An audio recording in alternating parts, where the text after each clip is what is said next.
dan mewujudkan mimpinya membangun bangsa. Saya Faiza, awardee beasiswa Indonesia Maju di Monash University, Australia. Saya Sancia, alumni SMA Masa Depan dan juga awardee beasiswa Indonesia Maju di University of British Columbia. Saya Azra, alumni SMA Masa Depan yang sedang berkuliah di Istanbul University, Turki. Nama saya Ahmad Fauzan Mutakin. Sekarang saya sedang bersekolah di Tsinghua University di Kaohsiung, Taiwan. Nama saya Faiz, saya alumni SMA Masa Depan, sekarang berkuliah di Universitas Gajah Mada.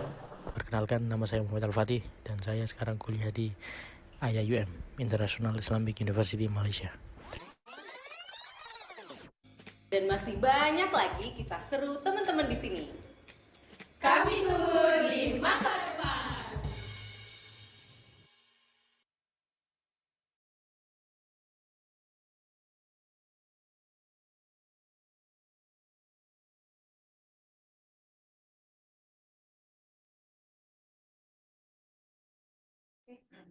Cek, suara saya jelas.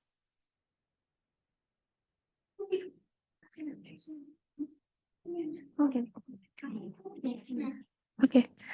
Cek, suara saya jelas? Jelas, alhamdulillah. Oke. Assalamualaikum warahmatullahi wabarakatuh. Waalaikumsalam warahmatullahi wabarakatuh. Warahmatullahi wabarakatuh. Alhamdulillahirabbil alamin. Assalatu wassalamu ala asyrafil anbiya'i wal mursalin sayyidina wa maulana Muhammadin wa ala alihi wa sahbihi ajmain. Amma ba'du. Yang terhormat Ibu Diana Setiawati, SPSI, MHSC, PhD, Psikolog, selaku narasumber. Yang terhormat Bapak Ibu Wali Murid SMA Masa Depan dan serta seluruh peserta parenting yang dirahmati, haturkan kehadirat Allah Subhanahu wa taala, karena berkat rahmatnya kita masih bisa berkumpul untuk bersama-sama menimba ilmu dalam kegiatan parenting ini dalam keadaan sehat walafiat.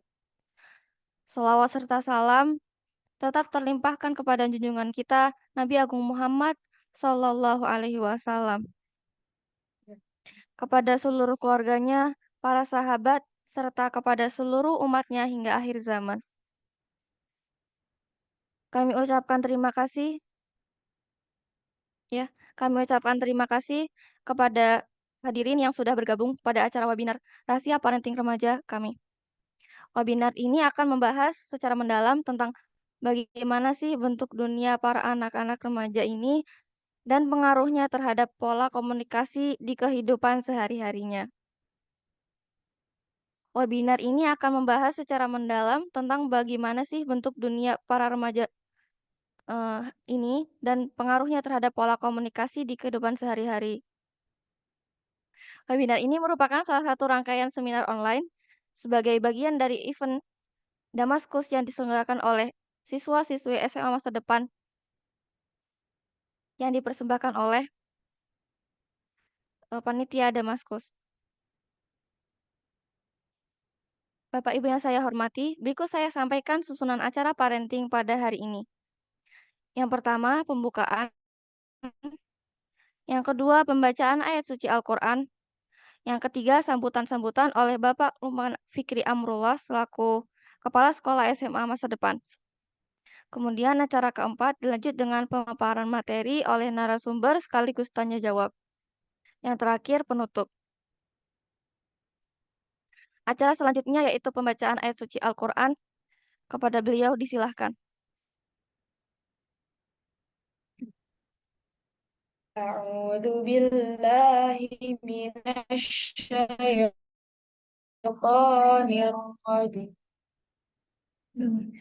Bismillahirrahmanirrahim. Walaqad آتينا لقمان من يشكر فإنما يشكر لنفسه ومن كفر فإن الله غني حميد وإذ قال لقمان لابنه وهو يعظه يا بني لا تشرك بالله إن الشرك لظلم عظيم ووصينا الإنسان بوالديه حملته أمه وهنا على وهن وفصاله في عامين أن اشكر لي ولوالديك إلي المصير صدق الله العظيم. Yang artinya, dan sungguh telah kami berikan hikmah kepada Luqman, yaitu bersyukurlah kepada Allah.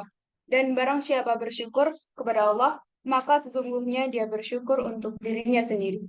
Dan barang siapa tidak bersyukur, maka sesungguhnya Allah Maha Karya dan Maha Terpuji. Dan ingatlah ketika Luqman berkata kepada anaknya, ketika dia memberi pelajaran kepadanya, wahai anakku, janganlah engkau mempersekutukan Allah. Sesungguhnya mempersekutukan Allah adalah benar-benar kezaliman yang besar. Dan kami perintahkan kepada manusia agar berbuat baik kepada kedua orang tuanya. Ibunya telah menyapihnya dalam usia 2 tahun. Bersyukurlah kepadaku dan kepada kedua orang tuamu. Hanya kepada aku kembalimu. Shadaqallahul adzim. Sadaqallahul azim, Maha benar Allah dengan segala firman-Nya. Acara selanjutnya yaitu sambutan dari Kepala Sekolah SMA Masa Depan yang akan disampaikan oleh Bapak Lukman Fikri Amrullah. Kepada beliau, disilahkan.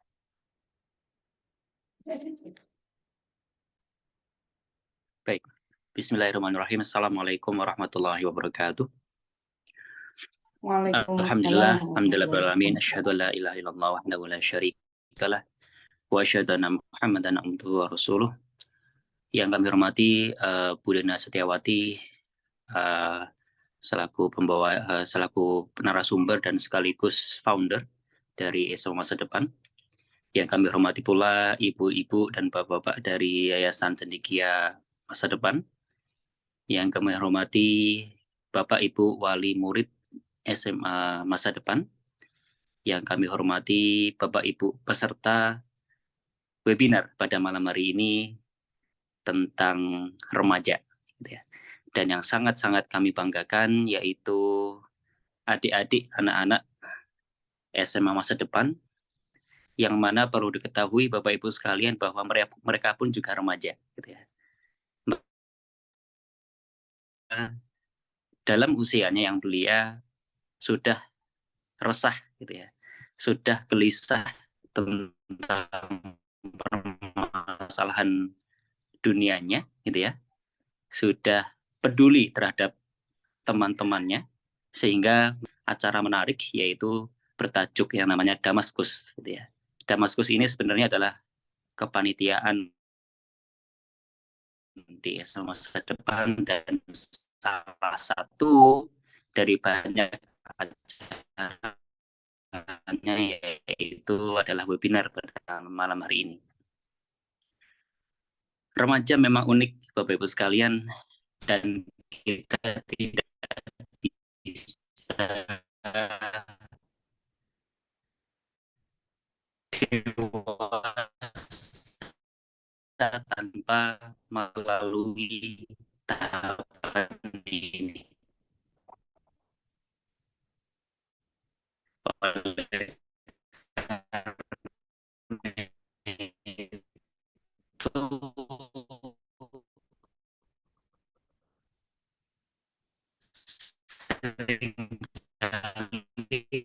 Para orang tua bingung,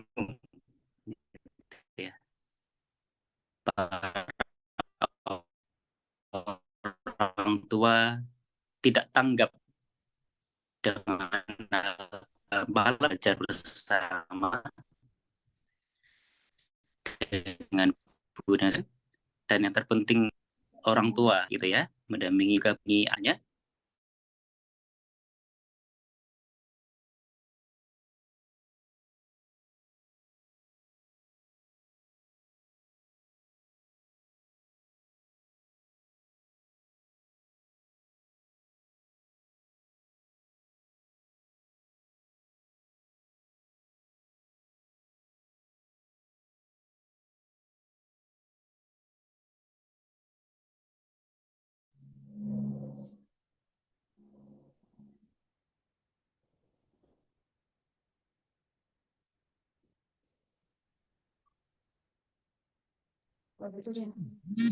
Terima kasih kepada Kak Fikri yang sudah menyampaikan sambutannya.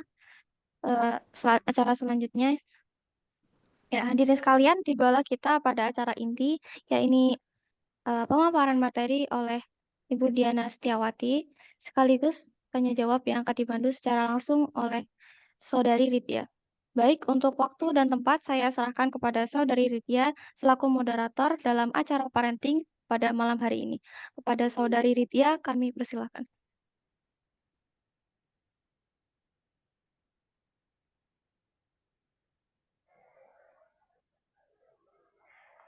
Assalamualaikum warahmatullahi wabarakatuh. Sebelumnya terima kasih MC atas kesempatan yang telah diberikan kepada saya. Izinkan saya memperkenalkan diri. Saya Ridya, salah satu siswi dari kelas 11 SMA Masa Depan Yogyakarta yang akan berperan sebagai moderator pada webinar malam hari ini. Bapak Ibu hadirin sekalian, mendidik anak remaja itu adalah sebuah perjalanan yang penuh dengan tantangan pastinya. Maka dari itu, hari ini kita sangat beruntung karena akan mendengarkan pemaparan langsung dari seorang ahli di bidang psikologi ini, yaitu Ibu Diana Setiawati, FC, MSc, PhD. Ibu Diana adalah seorang psikolog sekaligus dosen di UGM dan merupakan salah satu founder dari SMA Masa Depan. Beliau meraih gelar sarjana psikologi dari Universitas Gadjah Mada Indonesia, kemudian meraih gelar professional psychologist dari universitas yang sama. Selanjutnya, beliau memperoleh gelar Master of Human Sciences in Psychology dari International Islamic University Malaysia, dan yang terakhir meraih gelar PhD dalam bidang Medicine, Dentistry, and Health Sciences dari the University of Melbourne pada tahun 2015. Dan hari ini beliau akan berbagi ilmu dengan kita semua, fakta-fakta dan pengetahuan yang akan sangat berharga sebagai pedoman dalam mendidik anak remaja. Untuk memulai, kami akan melakukan survei terlebih dahulu nih, terkait apa saja sih hambatan yang sering dirasakan Bapak dan Ibu saat berkomunikasi dengan anak remajanya. Silakan Bapak dan Ibu untuk menuliskan jawabannya di fitur chat Zoom.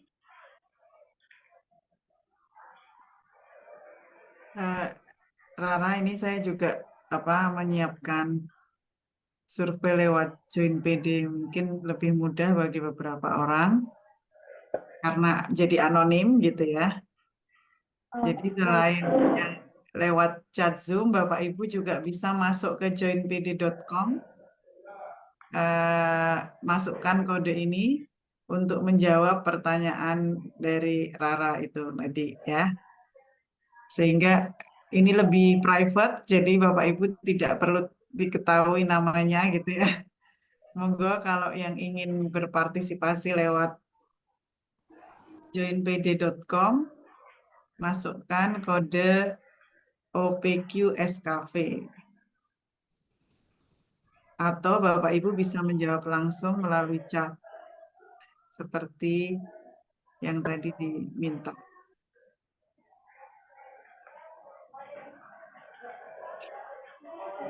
Ya, silahkan masuk ke joinpd.com, lalu masukkan kode OPQ SKV tanpa spasi. Ini sudah banyak yang masuk.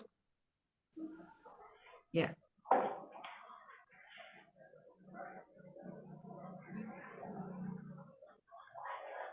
Mungkin bisa ditulis Rara di chat joinpd.com sama kodenya mungkin, jadi biar nanti yang ketinggalan bisa ikut menyusul. Ya, oke. lewat chat juga boleh, lewat sini juga boleh. Bapak Ibu bisa menjawab pertanyaan ini ya, tadi yang ditanyakan Rara. Apa hambatan yang sering dirasakan ketika berkomunikasi dengan remaja?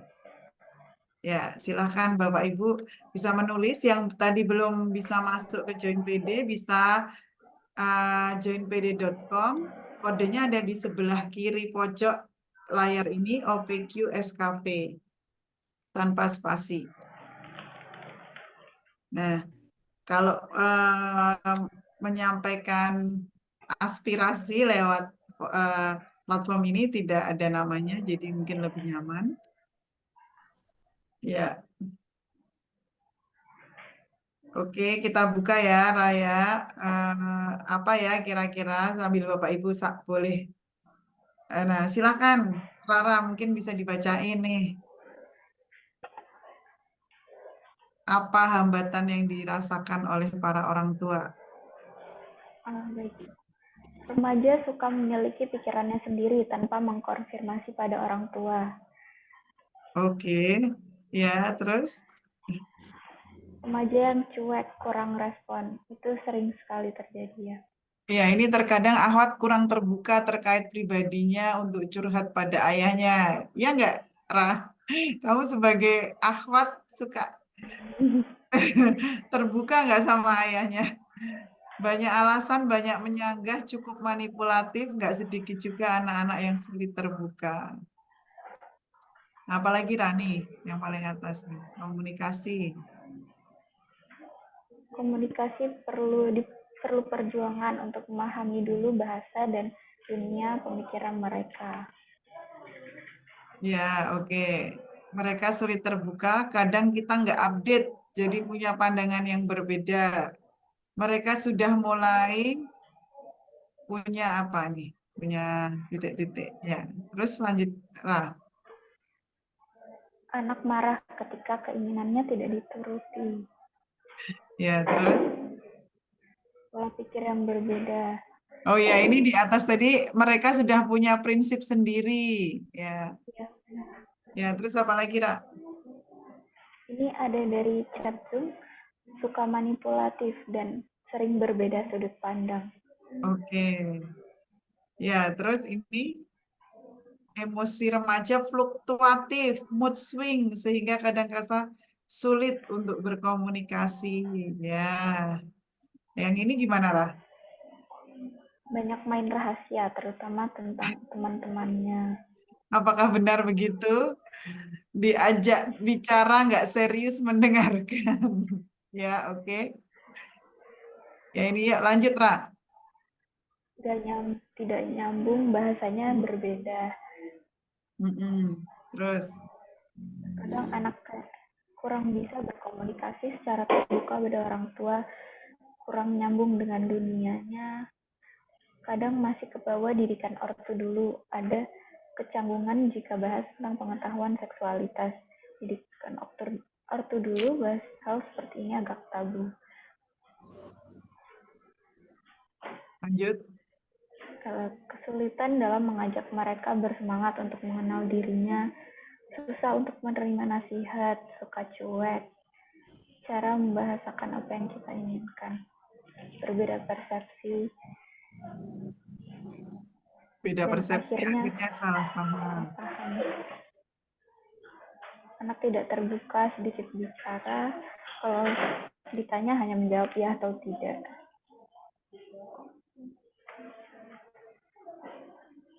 Sulit diajak kerjasama, sulit dinasehati, tidak nurut, ngeyel, sulit dipahami, tidak nyambung.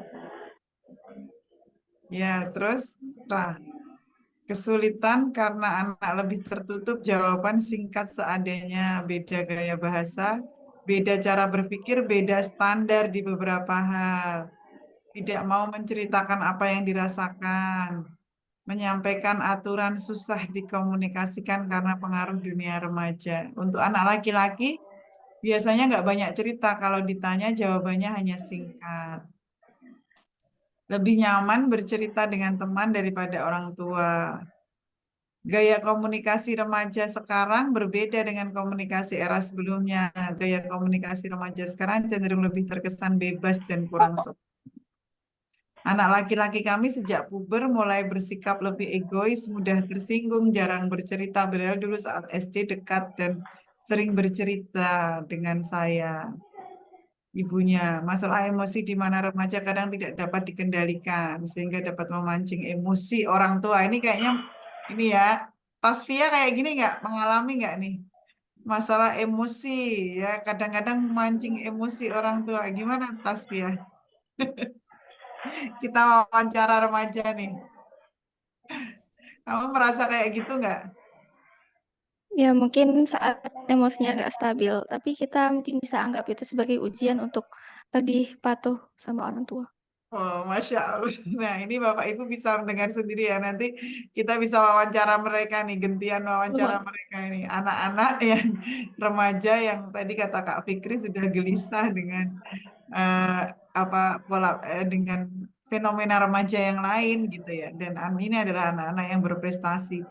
Putri saya lebih akrab dan menurut dengan ayahnya daripada dengan bundanya. Bagaimana seharusnya bundanya bersikap? Wah, ini ya sesuatu yang menarik nih. Perlu perjuangan untuk mengajak komunikasi mereka, sulit diajak kooperatif, sulit terbuka, kurang terbuka, diam sebagai self defense mechanism.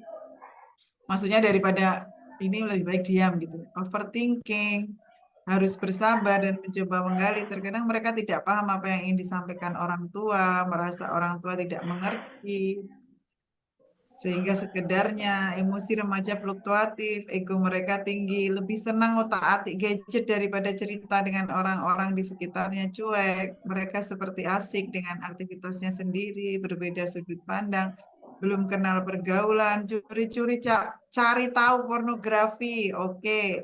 Punya pikiran yang berbeda, tidak bisa menghormati, ngelunjak, kadang sering menampakkan tidak sukaannya, betul. Cemas yang berlebihan, punya prinsip sendiri, sensitivitas berbeda. Putra kedua suka manipulatif, keterbatasan iptek, ngeyel, mudah overthinking, suka menggibah, suka ngomong di belakang, di jarak lokasi. Terkadang susah bagi ayah untuk bisa mengetahui apakah ayahnya sudah bisa menjadi sosok cinta pertamanya bagi akhwat. Salah pengertian, kadang berkepribadian berbeda, mungkin karena sedang mencari jati diri. Ketika ada jarak, hanya bisa berkomunikasi via WA, komunikasi hanya satu arah. Seringnya dijawab oke. Ya, nggak mau cerita sama ortu, kalau ditanya jawabannya ngegas. Tidak mau komitmen, oke, suka asik sendiri. Wah, anaknya cuek. Ya, anak lebih ya. Mungkin yang di chat ada lagi, Arah bisa dibacain. Ini ada anak lelaki kami diam saja ketika diajak berkomunikasi, perubahan sikap, gaya, mudah tersinggung. Agak tertutup, lebih suka sampaikan unek-unek ke teman sebayanya. Kemudian kurang peka sama ortu, terutama ayah. Seperti itu. Ada lagi? Sudah. Oke, ya. Oke, ini sebenarnya ada satu pertanyaan lagi. Menurut Bapak Ibu apa yang sebenarnya terjadi? Mungkin kita dengarkan ya. Menurut Bapak Ibu apa yang sebenarnya terjadi? Kenapa anak-anak bisa berubah gitu ya? Kenapa ya kayak gitu? Nah, ini ada yang menjawab nih. Bacakan, Ra, dibacakan nih. Silakan. Zaman yang berbeda, pemikiran yang berbeda. Terus? Orang tua yang kurang dekat dengan anak, kurang peduli. Karena mereka menemukan lingkungan yang lebih asyik. Karena mereka sedang berada dalam perubahan kondisi anak remaja. Karena mereka sedang pada perubahan kondisi, betul. Karena mereka menemukan lingkungan yang lebih asik, ya. Oke, ini ada lagi nih kayaknya. Anak kami kurang konsisten dengan kesepakatan. Oke. Bagaimana cara mengatasinya masalah itu? Literasi kurang. Oke. Ya. Oke, silakan lanjutlah sambil kita mungkin Bapak Ibu boleh tetap menulis di sini. Silakan lanjut dengan diskusi berikutnya. Silakan. Baik, terima kasih Bapak Ibu sekalian yang sudah menjawab survei bersama kami. Nah, langsung saja kita ke materi ya, Bu. Untuk menjawab segala keresahan tadi, diperlukan adanya pemahaman mengenai dunia remaja. Nah, pertanyaannya, ada apa sih, Bu, dengan otak remaja itu? Dan sebenarnya fase apa yang sedang terjadi dalam diri mereka?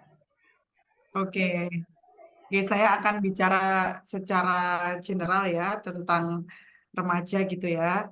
Kita mulai dulu nanti sampai ke otak gitu ya. Jadi tentang remaja itu ya definisi remaja sendiri itu berubah-ubah sesuai dengan zamannya gitu ya.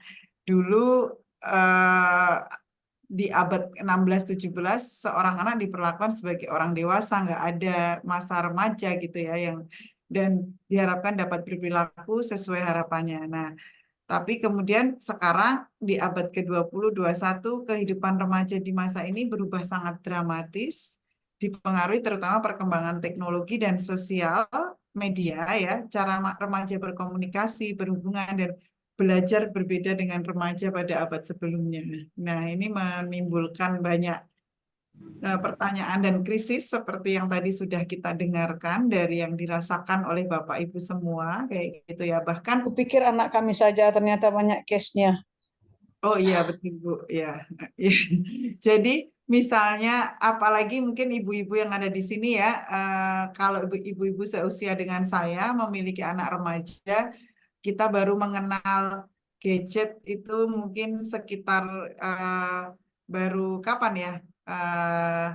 Tahun tahun berapa ya? Ya kira-kira mungkin kita lulus SMA gitu misalnya ya, sehingga kita adalah orang-orang yang apa namanya migran gitu ya, migran digital, sementara anak-anak adalah digital native itu tentu saja berpengaruh sangat banyak kayak gitu. Nah, tapi satu hal yang Bapak Ibu perlu tahu gitu ya, yang perlu dipahami sebelum kita bicara tentang lebih jauh tentang otak remaja dan apa itu remaja itu ya, teenagers are still children. Jadi mungkin Bapak Ibu merasa bahwa anak-anak itu berubah menjadi lebih besar secara fisik atau lebih cerdas terutama dalam hal apa yang menggunakan gadget itu lebih smart gitu ya, lebih kuat dan juga bahkan ya lebih lebih perkasa gitu ya. Tapi secara emosi mereka itu ternyata masih anak-anak.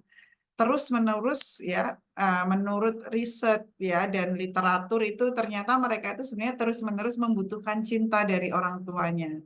Tanpa cinta dan penerimaan dari orang tuanya, mereka tidak akan bisa melakukan yang terbaik dan memaksimalkan potensinya gitu.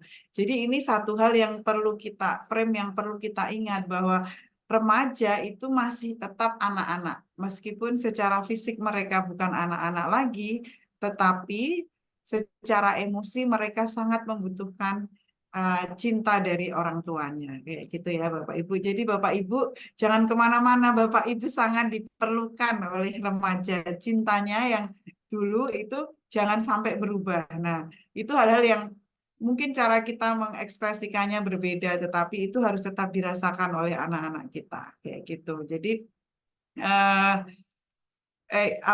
jadi remaja itu memiliki kebutuhan psikis sebenarnya cukup dua hal saja ya. Secara psikologis remaja itu akan bermasalah, akan berontak biasanya ketika dia tidak merasakan mendapatkan dua hal ini. Yang pertama belonging itu adalah perasaan dicintai apa adanya, perasaan diterima apa adanya. Sebagaimana kita ketahui, remaja adalah masa perubahan, transisi, banyak hal gitu ya yang berubah, keinginan juga untuk mengenal dunia luar gitu ya, dan transisi ke dunia sosial yang lebih luas, tetapi sebenarnya kebutuhan untuk dicintai apa adanya dan merasa diharapkan kehadirannya, dirindu-rindukan dan merasa berharga atas apa adanya dia, bukan karena bukan cinta bersyarat seperti misalnya kamu disayangi karena kamu juara lomba apa misalnya, atau kamu dicintai karena kamu rajin cuci piring misalnya, itu ya itu dirasakan bersyarat gitu ya. Kalau dia tidak mendapatkan hal itu di rumah, maka dia akan mencari ke sekolah, lingkungan terdekat ya, ke sekolah biasanya. Tapi kalau sekolah-sekolah itu tidak, kebanyakan sekolah yang ada karena muridnya banyak, mereka biasanya yang paling disayang gurunya, yang paling dikenal gurunya, hanya yang paling pintar, hanya yang nilainya paling besar, hanya yang ter gitu ya. Nah, sementara yang lain ya jadi nomor punggung aja, dan itu membuat mereka merasa sangat seperti apa ya Raya, seperti remahan remahan, mereka suka bilang remahan rengginan di dalam kaleng kongguan gitu ya. Jadi apa sih saya itu, cuman apa sih saya itu sesuatu banget ya, karena mereka itu sangat merindukan penghargaan, penerimaan gitu. Dan kalau itu nggak didapat dari rumah, mereka akan mencari di sekolah. Di sekolah nggak dapet juga, mereka akan cari keluar ke tempat-tempat yang sangat mudah memberikan itu pada mereka. Itulah sebabnya Bapak Ibu yang namanya geng remaja itu selalu laris sampai sekarang. Karena pada pertemanan seperti itu, transaksinya itu sangat mudah gitu ya. Asal kamu mau ke sini setiap jam 2 pagi, kamu jadi temanku yang sehidup semati. Asal kamu berani tawuran denganku, kamu jadi temanku sehidup semati gitu ya. Tidak ada syarat-syarat yang rumit, sementara kadang-kadang cinta kita di rumah itu bersyarat gitu ya. Kita pengen dia begini, pengen dia begitu gitu ya. Jadi banyak syaratnya kayak gitu. Nah, itu yang sebenarnya sangat dibutuhkan remaja. Remaja membutuhkan cinta, dan cinta itu seperti oksigen gitu ya. Jadi kebutuhan pokok, kebutuhan mendasar. Nah, yang kedua adalah relationship. Jadi remaja itu ingin punya hubungan yang baik dan pada tempatnya. Jadi dia kepingin gitu ya. Tadi saya ngajar hari ini di kelas, saya punya kelas internasional di kelas di UGM tuh ya. Mereka saya tanya bagaimana kedua orang tua kalian tuh mempengaruhi kalian gitu ya. Itu mereka bilang bahwa kebahagiaan saya sangat dipengaruhi oleh mereka. Kalau mereka bertengkar, kalau mereka tidak harmonis, itu saya sangat terpengaruh kayak gitu ya. Jadi itu hal-hal yang mungkin kita pikir remaja itu menjauh dari orang tuanya atau tidak terlalu membutuhkan kita, tapi justru semakin remaja itu mereka semakin menghargai relationship. Kalau orang tuanya tidak baik-baik saja hubungannya dengan anaknya itu ya, itu mereka juga terpengaruh oleh itu, dan kepengen ya terganggu gitu ya. Dan jadi perasaan dicintai dan dihargai, diterima apa adanya, dan merasa punya hubungan yang baik dengan orang tua, dengan guru, itu sesuatu yang sangat berharga bagi remaja, dan itu menjadi kebutuhan pokok bagi remaja seperti itu. Itu ya. Jadi tadi kembali ke pertanyaan. Nah, kadang-kadang ini apa yang sedang terjadi pada remaja, pencarian jati diri biasanya menjadikan remaja sering bertengkar gitu ya.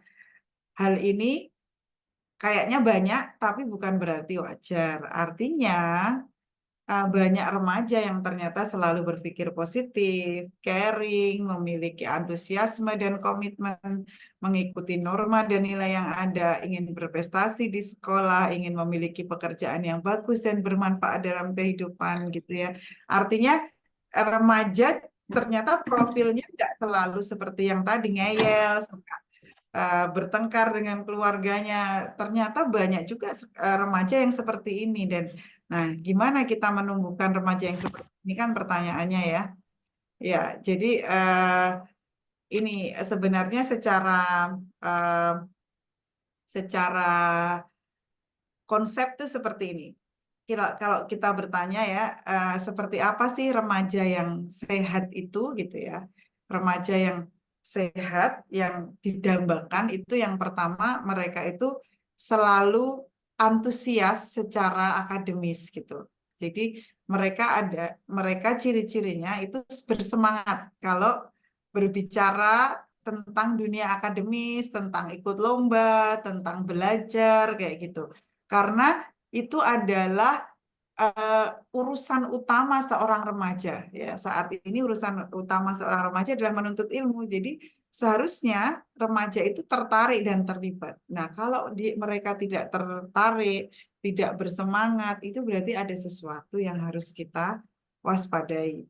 Yang kedua, remaja itu pastinya harusnya itu secara emosi dan fisik itu aman untuk merasa aman, merasa merasa oke untuk ini apa untuk berekspresi ya, jadi lari-lari dengan bebas, juga secara emosi dia bisa berkreasi ini itu, tidak terbatas, tidak takut ini itu, seharusnya seperti itu.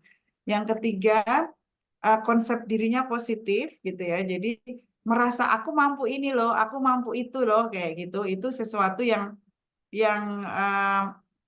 harusnya gitu remaja itu merasa begitu, merasa bahwa aku positif dan aku mampu melakukan ini dan itu.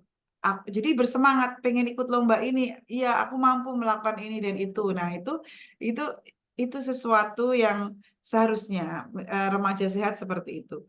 Dan yang keempat, ini nanti ada hubungannya dengan pertanyaan Rara tentang otak ya.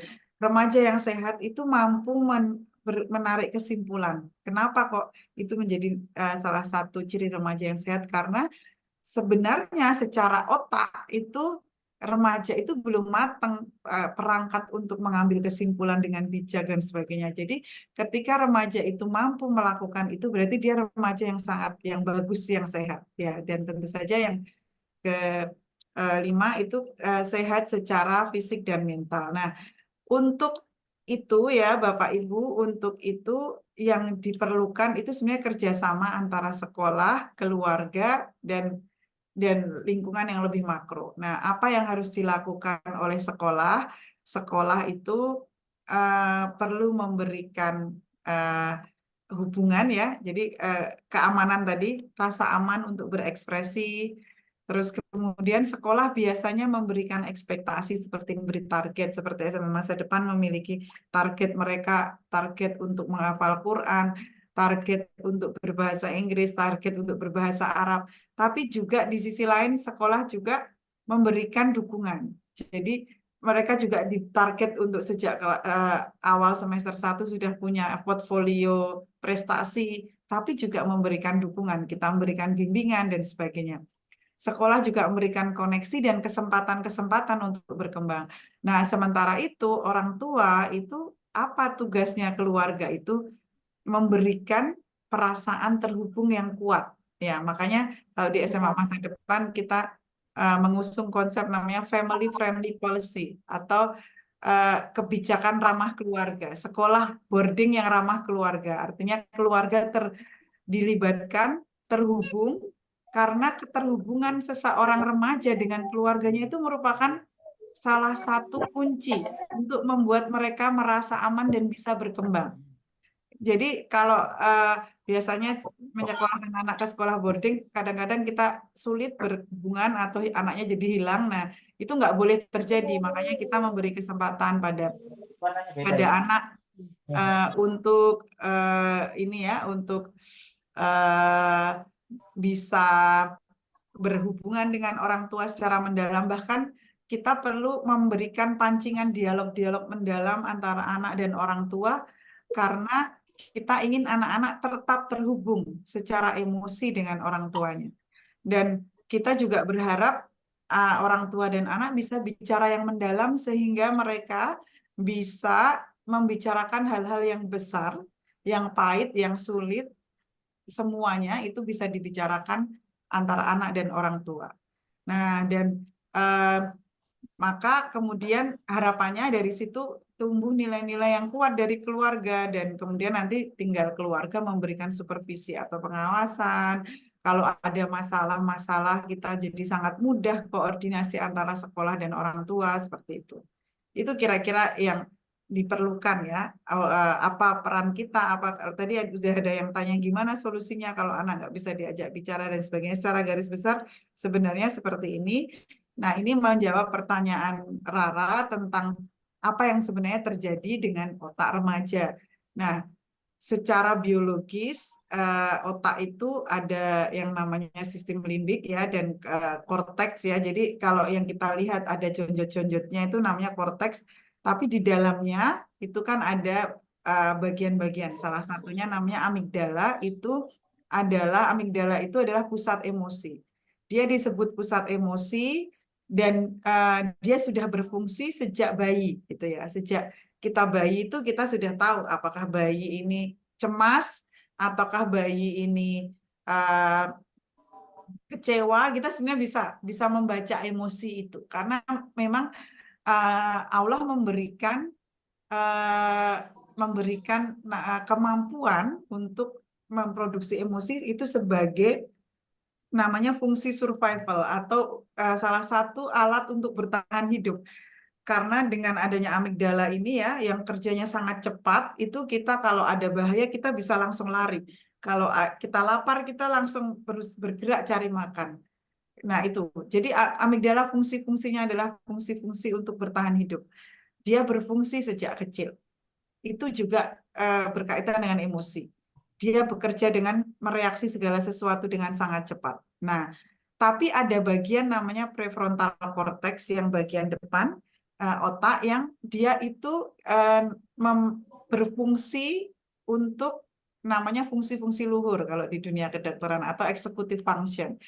Dia berfungsi untuk berpikir, untuk memutuskan, untuk melihat segala sesuatu dari berbagai sudut pandang itu ada di sini, di prefrontal cortex. Nah, sebenarnya bagian ini yang ibaratnya jadi ini amigdala itu produksi emosi, prefrontal cortex itu remnya. Pada remaja, prefrontal cortex ini belum matang. Sementara amigdala itu sedang aktif-aktifnya ya. Jadi ibaratnya regulatornya itu belum matang gitu ya. Karena prefrontal cortex itu biasanya matang pada usia 25 tahun kayak gitu. Baru matang pada usia pertengahan 20 itu artinya 25 tahun. Jadi amigdala ini berhubungan dengan emosi, impulsivitas, kebutuhan terhadap pemuasan yang instan, itu sedang aktif-aktifnya pada remaja. Oleh karena itu remaja cenderung menyukai tantangan dan mengambil resiko, sementara bagian otak depannya yang meregulasi emosi itu belum matang gitu. Gitu Rara. Mungkin seperti itu penjelasannya apa yang terjadi pada otak remaja. Baik, berarti memang remaja sedang mengalami perubahan baik secara fisik dan psikisnya ya Bu, khususnya di otak. Iya. Tapi Rara itu sebenarnya kenapa tadi remaja yang bisa mengambil keputusan itu merupakan tanda seorang remaja yang sehat atau bijaksana gitu ya, karena sebenarnya itu bisa dilatih gitu. Jadi dari depan ini dari prefrontal cortex ini sebenarnya ada 11 skill yang bisa dilatih dan itu bisa diajarkan pada remaja gitu. Apa itu? Ya ini kayaknya istilah-istilahnya agak aneh gitu ya, agak rumit gitu ya. Nggak apa-apa untuk dikenal aja bahwa ada 11 fungsi yang bisa diajarkan pada remaja agar mereka, nah ini ada definisinya, agar mereka bisa menjadi matang dan dewasa ya. Jadi kapasitas untuk berpikir sebelum bertindak ini ada cara melatihnya. Kemampuan untuk memegang memori ketika bekerja dengan yang kompleks. Nah, kunci dari semua itu adalah emotional control. Itu bisa dilatih dan itu kemampuan untuk memanage emosi, untuk mencapai tujuan. Terus kemudian fleksibilitas, kemampuan untuk beradaptasi dalam kondisi dan halangan. Kalau misalnya ikut lomba tapi kalah, apa yang harus dilakukan? Itu fleksibilitas, dan itu bisa dilatih. kemudian sustain attention, kapasitas untuk terus memperhatikan meskipun capek, kemampuan untuk memulai proyek tanpa menunda-nunda, kemampuan untuk membuat roadmap untuk mencapai tujuan, kemampuan untuk membuat sistem agar tetap mendapatkan ya terorganisasi, kemampuan untuk memanage waktu, kemampuan untuk mampu melihat tujuan besar yang ingin dicapai meskipun ada distraksi, dan kemampuan untuk memandang masalah dari berbagai sudut pandang. Ini adalah hal-hal yang bisa diajarkan dan bisa dilatih pada remaja, karena sebenarnya remaja itu ketika dia itu sedang, kita sebutnya itu namanya cold cognition, ketika kognisinya itu sedang adem, itu dia bisa berpikir seperti orang dewasa. Tapi ketika kognitifnya atau otaknya itu sedang panas, itu dia jadi seperti anak kecil lagi gitu. Nah, jadi sebenarnya yang diperlukan adalah latihan dan kepekaan kita untuk melihat apakah remaja ini ada pada kondisi yang tadi dingin atau panas kayak gitu. Begitu. Jadi itu yang terjadi lah dengan otak remaja kayak gitu. Ya.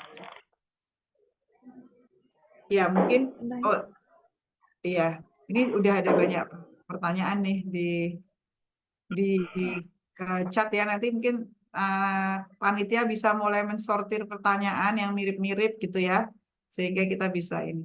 Ya, oke, Rara bisa lanjut. Nah, jadi kan remaja sangat membutuhkan perhatian yang ekstra ya Bu. Namun kenapa terkadang ada remaja yang merasa tidak diperhatikan dan disayang oleh orang tuanya, padahal orang tuanya sudah merasa bahwa mereka sudah menyayangi mereka dengan sepenuh hati. Iya, kira-kira kenapa ya? Kenapa orang tua sudah sayang sepenuh hati, sementara anaknya merasa tidak disayang gitu. Itu nanti kita ini ya, kita tanya nih para remaja yang ada di sini juga. Nah, kalau menurut saya, pengamatan saya dan juga mungkin pengalaman terhadap klien-klien saya yang banyak nih sekarang mulai banyak datang tuh orang tua bersama remaja, dan sering sekali mereka bilang, Bu Diana, saya nggak bisa ngomong lagi dengan anak remaja saya kayak gitu ya. Nah itu ya masalahnya cuma tadi itu sebenarnya cinta gitu ya.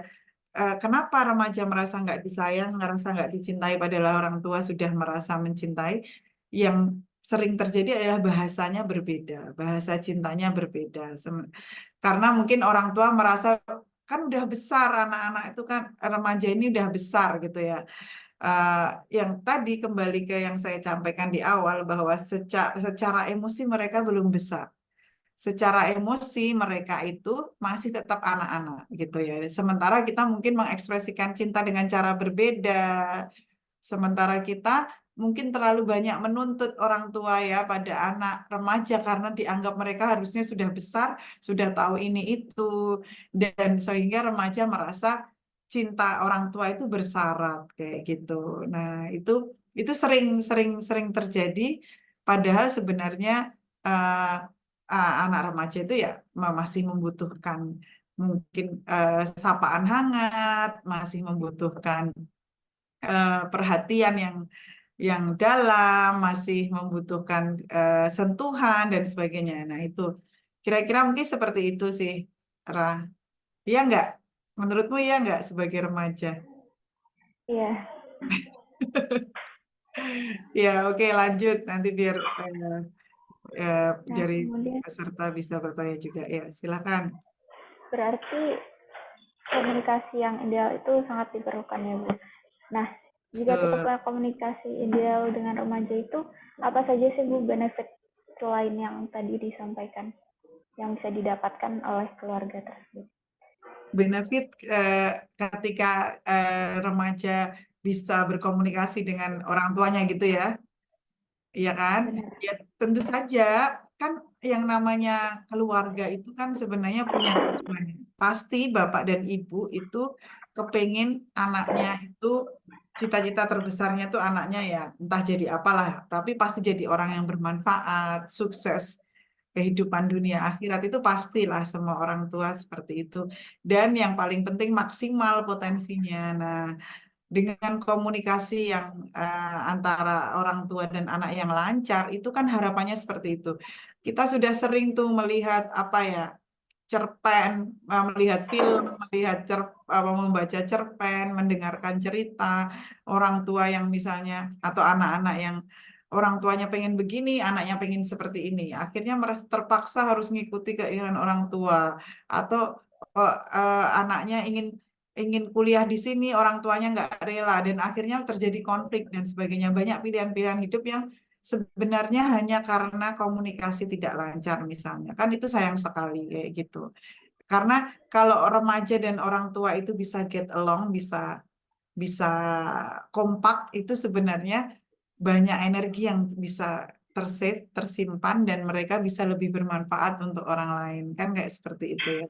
Jadi kita nggak perlu bikin susah orang tua juga nggak perlu bikin susah anaknya, kan kayak gitu. Kira-kira kan benefit terbesarnya itu, Ra. Ya kan? Iya, Bu. Ya, oke.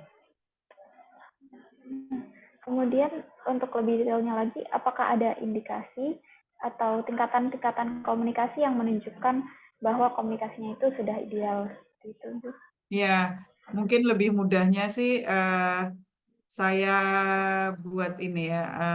Ini sebelum ke situ ini dulu nih. Jadi bahwa sebenarnya keluarga itu kan ada tujuannya ya, ada fungsinya gitu ya. Keluarga yang tangguh itu, keluarga yang berfungsi itu yang kita harapkan. Yang itu sebenarnya komunikasi itu menempati porsi yang sangat besar dalam mencapai ketangguhan dan kebahagiaan keluarga gitu ya. Jadi di dalam keluarga yang kuat tangguh itu di situ ada komitmen dalam keluarga. Jadi anggota keluarga itu komit bahwa keluarga itu urusan penting dalam hidup mereka. Jadi anak itu tidak hanya diurusi pada waktu sisa setelah bekerja, anak-anak juga komit dengan waktu keluarga kayak gitu ya, sehingga mereka kemudian ketika bersama itu saling merindukan. Karena banyak sekali keluarga yang ketika bersama itu nggak senang. Ketika bersama itu tetap maunya masing-masing pakai gadget masing-masing. Nah itu nggak menyenangkan kan kayak gitu ya. Nah bagaimana kita membuat keluarga kita itu saling merindukan dan ketika bersama itu nikmat. Nah itu salah satu kuncinya ada di komunikasi. Komunikasi yang seperti apa sih yang seharusnya ada dalam keluarga? Komunikasi yang tidak cukup hanya positif. Positif itu misalnya kayak sopan gitu ya. Positif itu mungkin yang halus, pelan, gitu ya, misalnya kayak gitu. Tapi tidak cukup itu. Ternyata komunikasi itu kalau cuman positif doang, tapi tidak mendalam, itu membuat orang maunya sopan aja sama orang tuanya, tapi takut untuk mengatakan apa-apa yang dipikirkan dan dirasakan. Jadi komunikasi yang hangat dan mendalam dan positif ini membuat anak tidak takut mengkomunikasikan apa saja, bahkan hal-hal yang tabu, hal-hal yang memalukan pada orang tuanya, hal-hal yang meresahkan pada orang tuanya. Nah, jadi komunikasi itu harus apresiatif dan afektif. Apresiatif itu ya saling sangat menghargai dan afektif itu ya jangan sungkan-sungkan untuk Bapak Ibu untuk terus bicara I love you nak kayak gitu ya. I love you dearly kayak gitu ya. Itu hal-hal yang mungkin sesuatu yang sangat didambakan oleh remaja kayak gitu ya. Merasa dia dicintai apa adanya kayak gitu. Nah, ketika komunikasi itu hangat, dalam dan saling menghargai seperti ini, insya Allah di dalam keluarga itu akan mampu dibicarakan hal-hal yang berat, pahit, sulit, sakit, berat, besar, itu semuanya bisa dibicarakan di rumah. Dan dengan begitu akan tumbuh nilai-nilai bersama, kekompakan bersama, sehingga ketika ada stres, ada krisis, misalnya krisis itu kan bisa apa aja, krisis karena di PHK misalnya, atau krisis sekarang ini kayak kelas 12 itu krisis ya, krisis bingung mau kuliah di mana, itu krisis besar dalam keluarga pastinya. Tapi ketika ada hal seperti itu bisa dilalui secara efektif kayak gitu, bisa dilalui bersama kayak gitu. Nah, Mudahnya kita bayangkan komunikasi itu ada leveling seperti ini gitu ya. Jadi untuk melihat apakah keluarga saya itu sebenarnya punya komunikasi yang mendalam atau tidak, itu ini mudahnya saja itu seperti ini. Ada keluarga yang mereka itu sebenarnya tidak saling berkomunikasi. Jadi mereka kayaknya ngomong, tapi yang dibicarakan cuman apa ya? Sudah mandi belum? Sudah makan belum? Sudah uangnya sudah habis belum? Perlu bayar nggak untuk ini kayak gitu ya. Jadi kebutuhan-kebutuhan yang instrumental aja gitu. Nah, terus kemudian ada keluarga, ini sebenarnya keluarga level 1. Di dalam keluarga ini sebenarnya sesungguhnya mereka tidak berkomunikasi kayak gitu. Nah, terus ada level 2 ya. Level 2 adalah keluarga yang mereka itu saling bicara, sudah bisa saling bicara, ngobrol macam-macam, rame kalau ketemu, tapi yang dibicarakan bukan tentang aku dan kamu, tapi lebih banyak tentang mereka atau tentang gosip, tentang orang ketiga, tentang ya apa yang lagi trending di TV, di berita kayak gitu. Jadi sebenarnya lupa membicarakan tentang anaknya dan ibunya, hubungan-hubungan yang perasaanmu tidak dibicarakan. Kemudian ada keluarga level 3 yang mereka itu bisa diskusi banyak, tetapi mereka tidak mau ketika itu sampai pada perasaan. Ya contohnya ketika misalnya ada keluarga yang misalnya pokoknya kami taunya kamu harus bisa masuk UGM tanpa tes, ya, jalur undangan misalnya kayak gitu ya. Udah kalau di situ ada kecemasan, kekhawatiran itu nggak dibicarakan. Yang dibicarakan adalah diskusi-diskusi aja, formal aja kayak gitu. Nah, yang kita harapkan komunikasi di dalam keluarga itu sampai pada level 4 dan 5. Level di mana kita bisa saring perasaan secara jujur, mengungkapkan emosi, dan ya bisa ngobrol intim dan aman satu sama lain.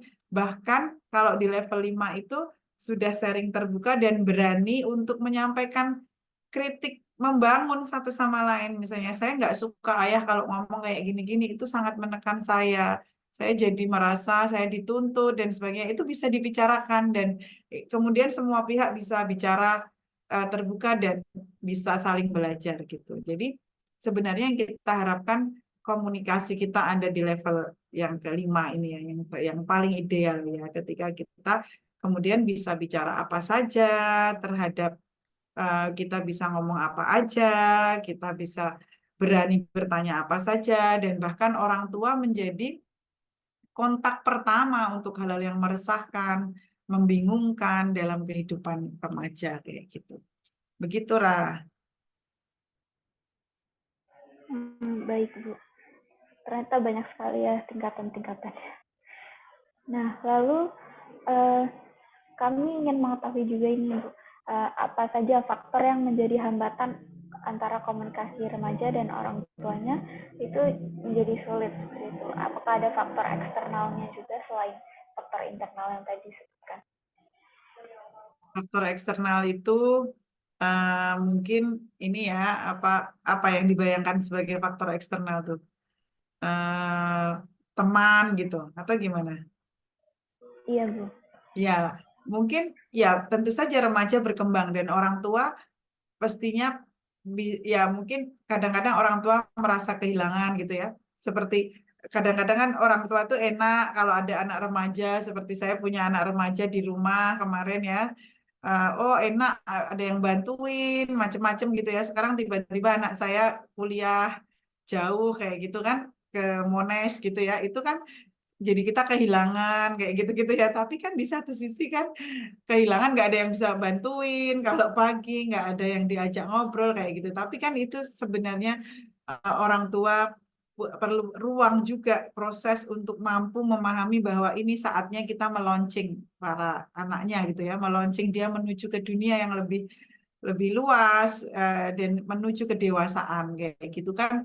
Itu juga ya tentu saja gitu ya akan ada hal-hal yang berkurang semakin ke sana, tapi memang memang seperti itu. Dan ketika anak kita saya udah SMA ya ada banyak, dia sudah mulai punya tanggung jawab jadi panitia ini itu, harus mulai ya mungkin tidak seintens sebelumnya ngobrol-ngobrol, baca buku bareng dan sebagainya, tetapi paling tidak kita tetap terus terhubung, kita saling tahu, dan kita yakin bahwa anak-anak kita gitu ya itu tetap ada koridor karena tadi nilai-nilainya sudah tumbuh bersama dan sebagainya, dan anak-anak juga tidak akan sungkan untuk kembali pada kita anytime. Jadi kalau faktor eksternal ya tentu banyak karena perkembangan, apalagi perkembangan dunia luar, perkembangan komunikasi, teknologi dan sebagainya kayak gitu. Gitu, Ra. Baik, Bu. Terima kasih, Bu Diana. Semua pertanyaan sudah terjawab. Nah, para hadirin sekalian, setelah ini kami akan buka sesi Q&A. Dan jika ada yang ingin mengajukan pertanyaan kepada Bu Diana terkait materi yang telah disampaikan tadi, silakan mengetik pertanyaannya di fitur chat atau di Q&A. Terima kasih, Bu Diana. Ya. Nah, sambil menunggu pertanyaannya terkumpul, akan ada presentasi terlebih dahulu dari teman-teman kita yang merupakan panitia dari acara Damaskus. Kepada Ayah Khairunisa, waktu dan tempat kami persilahkan. Baik, apakah suara saya terdengar? Ya, terdengar. Baik, sebelumnya, Assalamualaikum warahmatullahi wabarakatuh. Waalaikumsalam.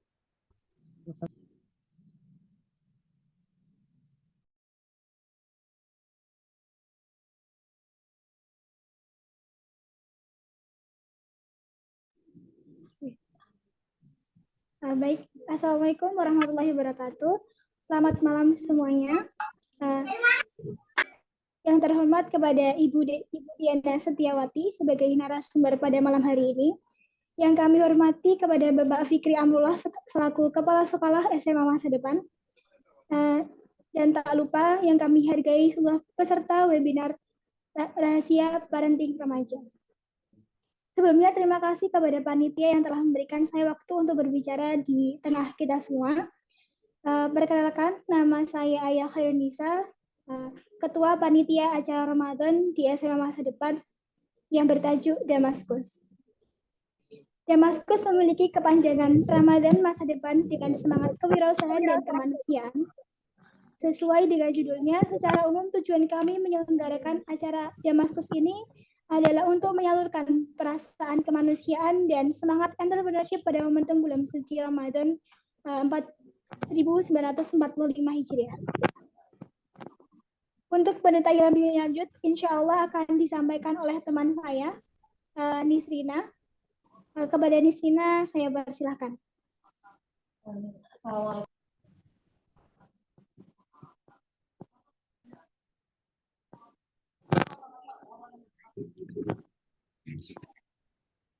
Assalamualaikum warahmatullahi wabarakatuh. Saya Nisrina selaku panitia Damaskus. Terima kasih kepada Ayah atas waktunya. Saya akan menjelaskan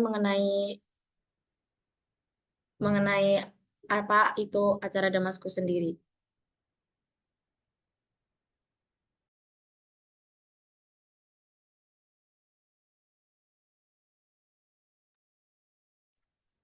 Sebelumnya pada acara Damaskus ini kami akan mengambil beberapa acara. Yang mana yang pertama ada Damaskus yang berkolaborasi dengan Baitul Mal Muamalat. Di sini kami akan melaksanakan bakti sosial yang akan dilaksanakan di Dusun Nganjir, yang mana kami akan bekerja sama dengan BMM yang hadir untuk memecahkan permasalahan yang menjadi latar belakang event ini, yang berkegiatan bakti sosial kepada warga Dusun Nganjir yang berada di Gunung Kidul. Kami akan memberikan kurang lebih 99 lebih paket sembako kepada masyarakat yang membutuhkan. Berikut adalah kondisi warga Dusun Nganjir setelah kami melakukan survei. Ini kondisi Dusun Nganjir yang sangat membutuhkan bantuan kita semua. Maka dari itu, dengan adanya bakti sosial yang akan kita adakan, bantuan kami ini akan sangat meringankan warga beban warga Dusun Ganjir yang hidup dalam keterbatasan ini. Lalu acara yang kedua, kami akan mengadakan Damas Fest atau Damaskus Festival, yang mana festival ini adalah Ramadan pertama di Kadirojo yang akan menjadikan Ramadan tahun yang akan memberikan banyak kemanfaatan, baik bagi masyarakat SMA masa depan maupun warga sekitar. Di sini kami akan mendirikan beberapa stand yang dari beberapa penjual, dan kami akan mengadakan kajian bersama warga, buka bersama, dan acara-acara lainnya. Acara ini juga akan terlaksana di Masjid At-Taqwa di Kadirojo, Sleman. Lalu acara yang ketiga ada Takjil on the Road, yang mana ini sudah menjadi kegiatan tahunan kami. Di sini kami akan membagikan takjil untuk pengendara dan orang-orang di sekitar yang sedang berpuasa. Kami akan membagikan kurang lebih 500 takjil kepada orang-orang yang berlalu lintas di sekitar sekolah kami dan bertempat di jalan yang ada di sekolah kami. Selain itu, selain acara-acara yang kami lakukan untuk masyarakat sekitar, kami juga mengadakan acara internal yang mana dengan acara ini kami dapat mengisi kegiatan Ramadan yang lebih produktif lagi dan juga menambah pengalaman, penguatan iman, dan juga menambah wawasan bagi siswa SMA masa depan. Di sini kami akan mengadakan mabit, yang mana mabit sendiri adalah malam bina insan taqwa yang akan kami laksanakan di Masjid Kampus UGM, dan kami akan bekerja sama dengan Masjid Kampus UGM. Lalu yang kedua ada Draw Your Ramadan, ada lomba LCC, lomba pidato, lomba olahraga, lomba rohani, lomba kreativitas Ramadan, dan juga closing night yang akan dilakukan oleh para warga SMA masa depan. Dan di sini kami juga membuka donatur, yang mana kami membuka individu atau perusahaan yang akan berpartisipasi dalam kegiatan ini, yang nantinya dapat memberikan bantuan atau uang dengan jumlah yang tidak dibatasi, dan juga nanti donasi ini akan kami berikan kepada masyarakat yang membutuhkan terkhusus dengan acara-acara yang akan kami selenggarakan. Sebelumnya di sini akan saya sampaikan terkait kegiatan yang kami laksanakan.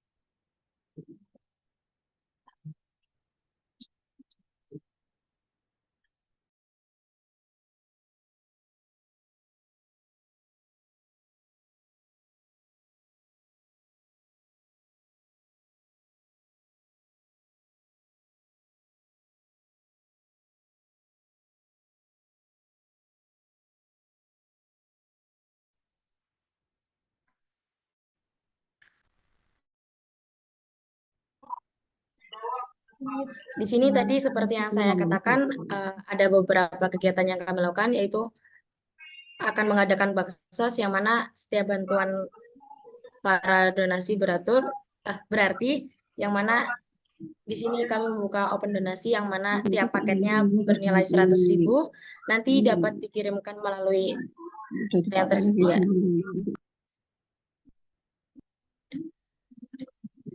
Selanjutnya saya akan kembalikan kepada Ayah.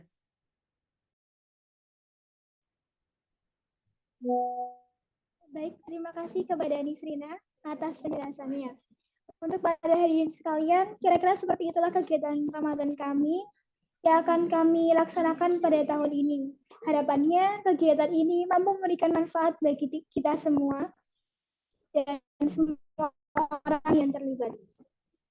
Bagi Bapak dan Ibu yang ingin ikut terlibat dan mengambil peran dalam kegiatan yang insya Allah penuh manfaat ini, dapat menyalurkan donasinya melalui nomor rekening yang tertera pada poster di sini. Atau Bapak Ibu bisa mencari info lebih lanjut Instagram kami, yaitu visi.damaskus. Sekian dari kami, mohon maaf apabila ada kekurangan dan kesalahan. Terima kasih. Wassalamualaikum warahmatullahi wabarakatuh. Kepada moderator, saya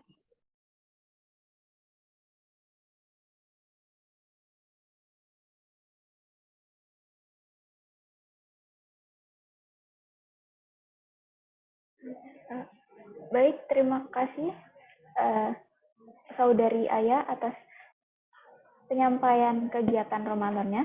Selanjutnya ada satu lagi spesial program yang diselenggarakan oleh Damaskus yang akan disampaikan oleh teman kami Khalila.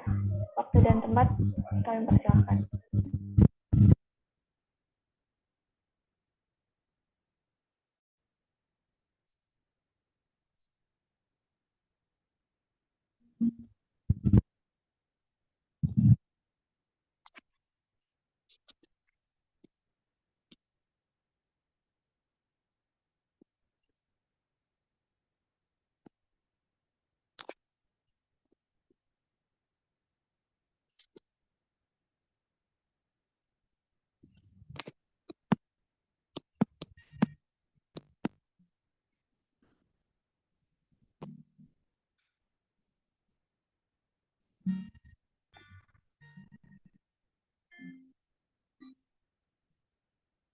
Assalamualaikum warahmatullahi wabarakatuh.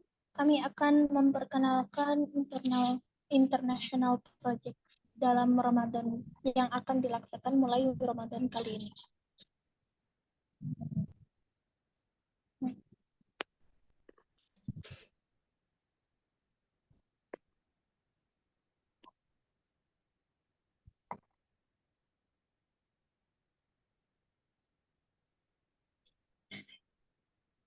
Ya, jadi ada dua international project yang akan kami rilis. Yang pertama adalah Tajuddin Project yang melibatkan warga Ghana, Afrika, kemudian Roadshow Ramadan yang akan melibatkan orang Palestina yang akan datang ke SMA masa depan.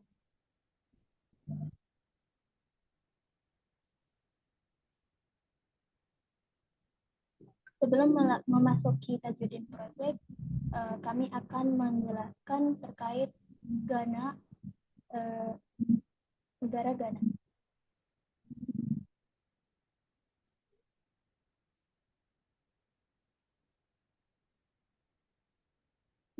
Republik Ghana adalah sebuah negara di Afrika Barat yang berbatasan dengan Pantai Gading di sebelah barat, Burkina Faso di utara, Togo di timur, dan Teluk Nugini di selatan.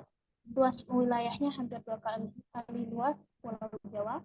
Ghana merupakan salah satu negara penghasil coklat terbesar di dunia, di samping penghasil aluminium terbesar di Afrika. Dahulu bernama pesisir emas, nama Ghana berasal dari kekaisaran Ghana.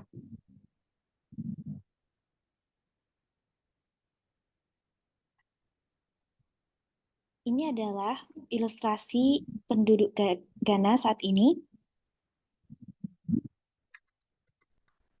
Dan adalah foto-foto daerah Nima di Accra, yaitu tempat tinggal Tajuddin dan komunitas Muslim Accra di Ghana.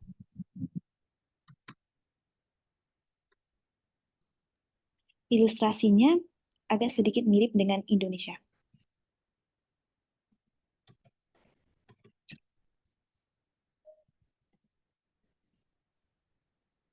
Siapakah Tajuddin? Tajuddin Muhammad adalah anak 12 tahun yang tinggal di Nima, pemukiman kumuh Ghana.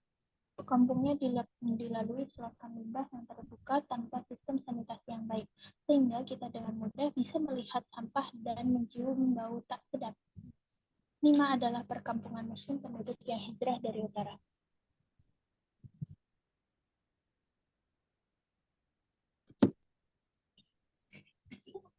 Tajuddin ditinggalkan ayahnya saat usia 2 tahun dan ditinggal ibunya menjadi migrant worker TKW di Saudi. Tajudin tinggal dengan Aunty Maryam, nenek yang sangat mencintainya.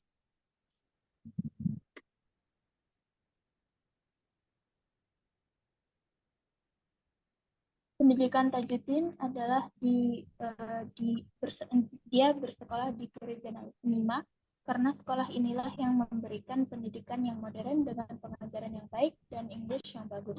Tajudin, sebagaimana kebanyakan penduduk Accra, bisa berbahasa Inggris dengan lancar. Setiap weekend Tajudin bersekolah di madrasah, belajar membaca Quran, bahasa Arab, hadits sirah, dan lainnya.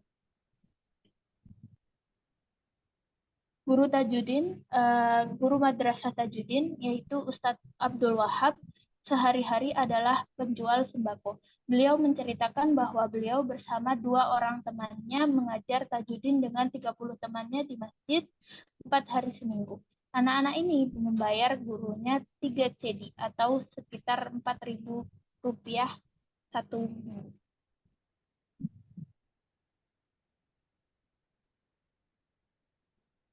Tajudin Project adalah international project SMA Masa Depan yang insya Allah akan didedikasikan untuk membantu Tajudin dan teman-temannya dan komunitas Muslim 5 pada umumnya. Misinya adalah empowering mereka untuk mengatasi permasalahan mereka mencapai target-target SDGs. Hal-hal yang akan dilakukan terkait pendidikan, kebersihan, pengolahan sampah, serta health and mental health. Tajudin dalam keterbatasannya sering mendownload rekaman Syekh Sudais dan menghafalkan Al-Quran. Saat ini dia menghafalkan sendiri surat-surat juz 29 sampai 30. Siswa SMA Masa Depan sudah memulai proyek membimbing bacaan Quran online dan akan dibuat variasi berbagai acara online selama Ramadan untuk mengedukasi Tajudin dan teman-temannya. Storytelling tentang Ramadan around the world, belajar Al-Quran metode Umi, dan Zero Waste Project.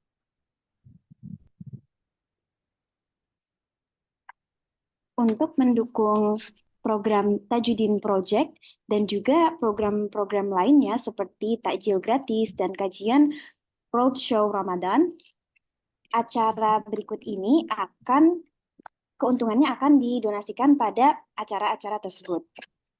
Nah, berikutnya akan ada webinar lanjutan dari webinar ini yang berjudul Bicara Hati ke Hati.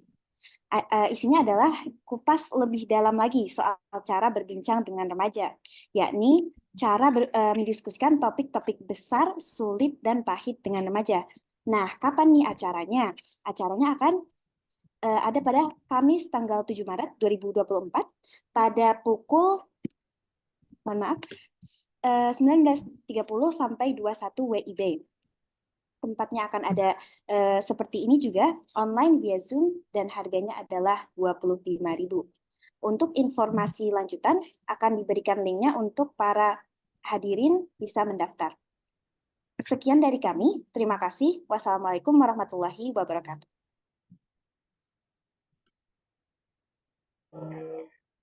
Waalaikumsalam warahmatullahi wabarakatuh. Terima kasih, Khalila. Nah, langsung saja kita akan beralih ke sesi Q&A. Kami sudah merangkum beberapa pertanyaan yang ada. Untuk nomor 1 nih, Bu. Anak yang masih berusia 14 tahun tapi belum tahu hobi dan cita-citanya, apakah itu normal ya? Ya, jawabannya ya normal-normal aja gitu ya. Dan disitulah peran orang tua, guru, dan anak itu ya untuk membimbing agar mereka bisa menemukan gitu ya, menemukan bakat, minat. Sebenarnya kalau anak usia segitu tidak perlu dibatasi, biar aja seluas-luasnya. Tapi kan karena nanti kita transisi menuju ke kerucutan pada harus memilih jurusan yang ingin didalami kalau kuliah misalnya, maka pelan-pelan dibimbing menuju ke sana gitu. Dan itu diperlukan kerjasama antara sekolah, orang tua, dan anak gitu. Karena sebenarnya yang paling mengenal tentang diri anak itu ya anak itu sendiri, kemudian orang tua dan gurunya. Mungkin orang sering memilih untuk praktisnya tes minat bakat aja kayak gitu ya. Padahal sebenarnya daripada tes minat bakat sekali duduk, kalau kita memiliki data yang banyak, orang tua sebenarnya sangat mengenal anaknya dan anaknya itu juga punya kalau dibimbing akan mampu untuk memilih sendiri, sementara gurunya juga punya portfolio. Jadi sebenarnya kerjasama itu sangat-sangat penting dan sangat bisa mendukung remaja ya, gitu. Gitu, Baik, Ibu, Rara. terima kasih atas jawabannya. Semoga menjawab. Kemudian untuk pertanyaan yang kedua, stimulus otak remaja itu hanya berupa komunikasi atau masih butuh kolesterol dan DHA ya, Bu? Silakan Iya. untuk dijawab. Jadi apakah remaja itu perlu DHA dan Kolesterol.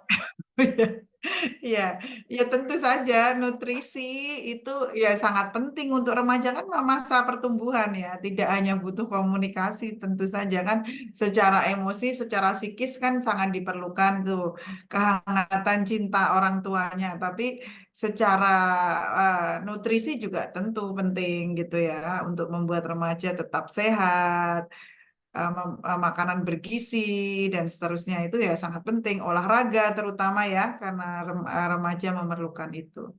Ya, ya silakan lanjutannya. Kemudian, terima kasih Bu Diana. Kemudian untuk nomor 3, apakah karakter atau sifat orang tua itu dapat turun kepada anaknya? Kemudian, Bisa. apakah solusinya jika sifat atau karakter itu kurang baik dan tidak ideal? Iya, bisa. Nggak cuman tadi saya lihat sekilas juga ada pertanyaan tentang kenapa anak saya cemas, pencemas, didiagnosis kecemasan dan sebagainya. Enggak, ya sebenarnya banyak di dunia ini yang running lewat genetik, salah satunya kecemasan kayak gitu ya. Jadi sebenarnya kalau mungkin kok anak kita cemas, ada nggak ya di rumah kita yang pencemas kayak gitu? Atau kok anak kita temperamennya begini, ada nggak yang mirip? Terutama yang sangat kelihatan itu biasanya orang tua bilang pada saya, kenapa ya anak saya tertutup sekali gitu ya? Atau bilangnya introvert kan kayak gitu. Terus coba kita lihat ada nggak di rumah yang seperti itu. Biasanya ada ayahnya atau ibunya kayak gitu. Nah sebenarnya sehingga ketika gimana ya cara mengajak anak saya ngomong yang anak-anak yang tertutup untuk ngajak ngomong, sebenarnya orang tua punya pengalaman kok gitu. Dulu bapak atau ibu gimana melewati masa remaja sampai akhirnya bisa seperti sekarang bisa berkembang. Itu pengalaman yang sangat luar biasa untuk bisa digunakan untuk mendidik anak atau membantu anak untuk keluar dari barrier-barrier yang ada sekarang kayak gitu. Nah, kalau itu hal-hal yang buruk, ya bagaimana kita memutus itu ya kita belajar bersama. Semua harus mau belajar karena sebenarnya everything that can be learned can be unlearned. Segala sesuatu yang dipelajari kan anak-anak meniru pada kita itu kan artinya belajar dari lingkungannya untuk berperilaku seperti ini dan seperti itu. Itu bisa diputus dan bisa kita belajar hal baru. Asal semuanya mau untuk berproses kayak gitu. Kayak gitu caranya. Baik, Bu. Iya. Kemudian untuk pertanyaan selanjutnya, ada yang bertanya, bagaimana cara mengubah gaya berbicara anak-anak yang kalau berbicara tidak bisa lembut atau bernada tinggi? Ya itu sebenarnya mungkin ini ya apa anak-anak yang seperti ini mungkin merasa tidak dipahami, merasa oh suara Rara kecil banget, suara Budiana kenceng banget. Oh ya, oke. Oke, saya mungkin nggak boleh terlalu kencang gitu ya. Jadi susah atur volume berubah-ubah menyesuaikan suara Rara yang pelan banget. Oke, mungkin Rara agak tinggi. Saya agak ya.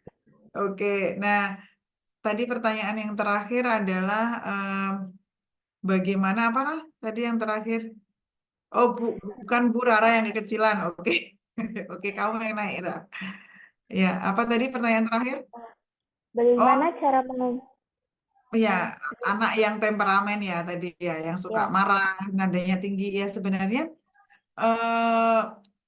biasanya anak seperti itu merasa tidak dipahami gitu ya. Jadi ngomongnya tuh jadi kayak negatif gitu kan. Terus ngomongnya, nah itu biasanya terjadi karena ya ada, saya juga melihat anak-anak seperti itu. Jadi anak-anak yang seperti itu tuh tetap akarnya sama, merasa tidak dipahami, terus kemudian merasa mungkin kadang-kadang orang tuanya itu mempermalukan dia di depan teman-temannya, merasa orang tuanya itu nggak memalukan karena nggak paham ini itu misalnya. Nah itu juga hal-hal yang perlu kita tahu, cari tahu apa sih sebenarnya. Coba kita ngomong yang lebih dalam. Atau kadang-kadang ada anak yang seperti itu karena dia marah. Jadi ada misalnya anak yang, oh ternyata dia itu marah karena ternyata dulu waktu SMP itu nggak pernah didengarkan atau dipaksa sekolah di tempat yang dia nggak suka. Terus dia mengalami kekerasan dan sebagainya misalnya. Nah itu kita perlu cari tahu sebabnya apa sehingga kita bisa eh, berusaha bersama-sama untuk menyelesaikan kayak gitu ya. Jadi kita perlu bicara yang sangat aman, sangat dalam. Kadang-kadang membicarakan hal yang sulit itu perlu momen, Ra. Jadi perlu diciptakan momen. Mungkin Lebaran perlu ke gunung bareng, misalnya menyepi, terus diciptakan momen untuk bicara bersama kayak gitu. Nah, itu yang perlu dicapai tadi. Kalau mau, kadang-kadang memang sulit memulainya, tapi insya Allah bisa. Ya, terus pertanyaan berikutnya. Pertanyaan berikutnya dari sudut pandang para pendidik nih. Nilai atau sikap apa saja yang harus ada pada seorang guru atau pendidik remaja yang pada dasarnya regulasi otak atau cara berpikir remaja yang belum matang ini? Ya, yang jelas kita sikap para pendidik ya kita harus paham bahwa mereka sedang berkembang dan di sisi lain kita juga tidak boleh bosan untuk memberikan bimbingan karena remaja itu ya memang masih perlu bimbingan, masih perlu pendampingan kayak gitu. Apa decision makingnya perlu perlu kadang-kadang kita perlu jam in untuk membantu mereka decision making yang tepat. Kadang-kadang kita perlu memberi mereka kesempatan untuk berkembang ya kayak gitu ya. Jadi ya balancing antara melepas dan menarik ya karena mereka masih perlu eh, supervisi, mereka masih perlu bimbingan, tapi di sisi lain mereka juga ingin dipercaya. Nah, itu yang kita harus tarik ulur itu yang harus kita pahami, tetapi bahwa mereka pasti perlu bimbingan itu iya gitu dan perlu ke lapangan dada kita untuk menerima perkembangan mereka juga iya kayak gitu. Iya. Masih banyak ya Raya pertanyaannya. Iya. Iya. Mungkin atau kita mau beri kesempatan untuk yang bertanya langsung satu orang mungkin apakah ada? Silakan untuk Bapak atau Ibu yang ingin bertanya secara langsung bisa menekan tombol raise hand. Kalau ada. Ya, jika tidak ada, mungkin kita bisa ambil satu atau dua pertanyaan lagi. Silahkan. Assalamualaikum warahmatullahi wabarakatuh. Oh, ada nih. Ada ya? Izin bergabung, Bunda. Ya, monggo lebih keras ya, Bu ya. Mungkin ya. Saya seorang pendidik.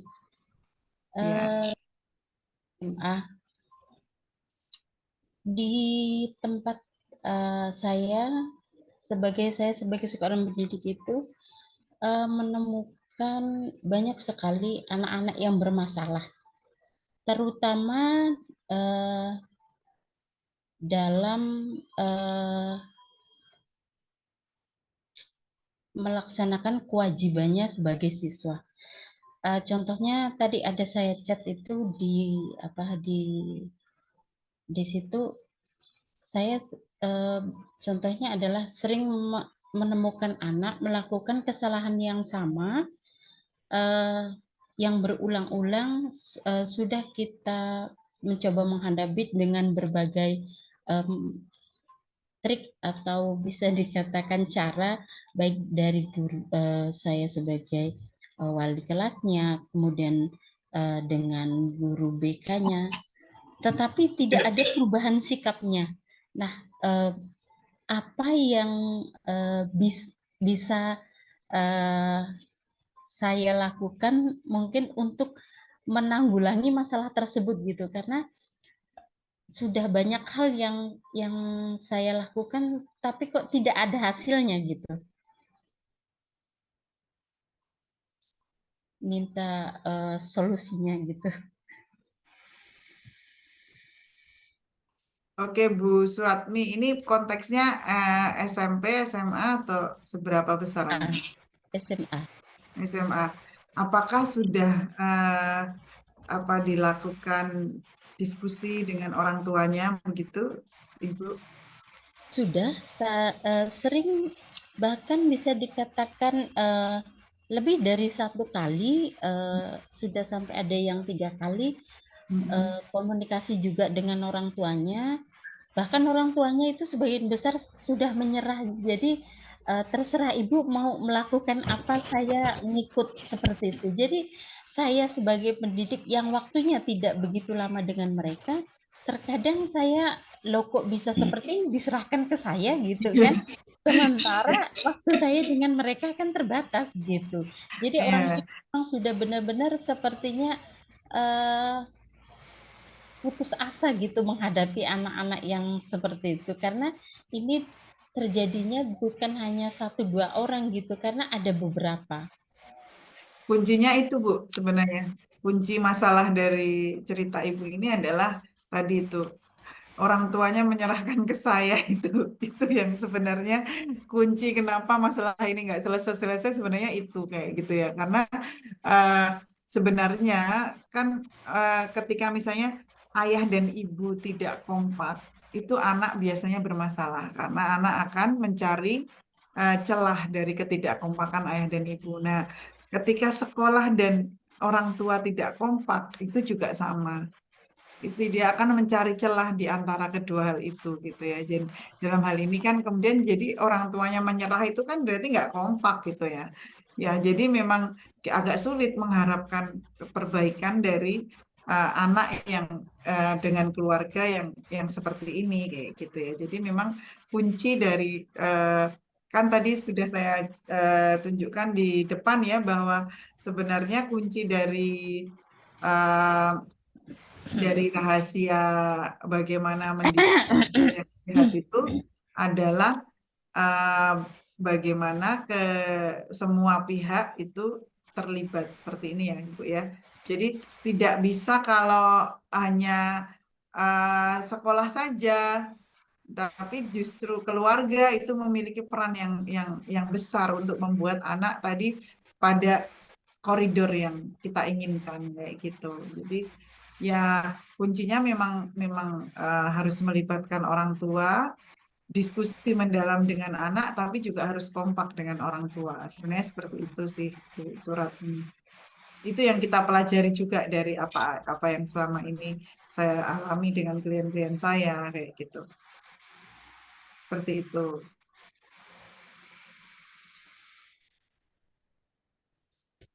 Ya. Ya, mungkin kalau misalnya orang tuanya ini kan sudah pada tahap yang sudah tidak gitu kan, ketika dinasehatin, diberikan bimbingan, tidak mempan gitu bahasa lainnya lah ya. Kemudian ketika anak saya tanya sendiri, abang sebenarnya maunya seperti apa gitu kan. Jawabannya mereka, ya mungkin kalau sudah ada keinginan saya, kesadaran saya, mungkin itu akan berhenti. Jawabannya seperti itu. Jadi sepertinya dari bahasa seperti itu belum ingin gitu kan. Jadi kalau jawabannya seperti itu, dia masih menerapkan konsep remaja sedang mencari jati diri dengan segala kebebasan dan kesenangannya, mungkin seperti itu. Nah, karena ketika ditanya jawabannya seperti itu. Jadi kalau mereka sendiri memang sudah tidak mau gitu kan untuk melakukan pembenahan diri, kita yang dari luar yang memberikan sokongan itu ya sangat ya bukan mustahil, ya sangat kecil kemungkinan untuk mereka bisa merubah sikapnya gitu. Iya, betul.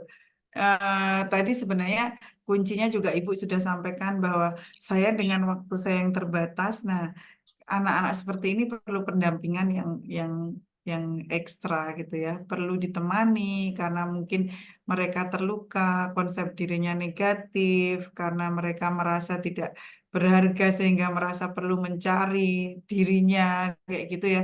Nah, ini anak-anak seperti ini perlu pendampingan yang intensif dan kalau orang tuanya tidak mampu melakukannya, itu memang tidak mau melakukannya ya.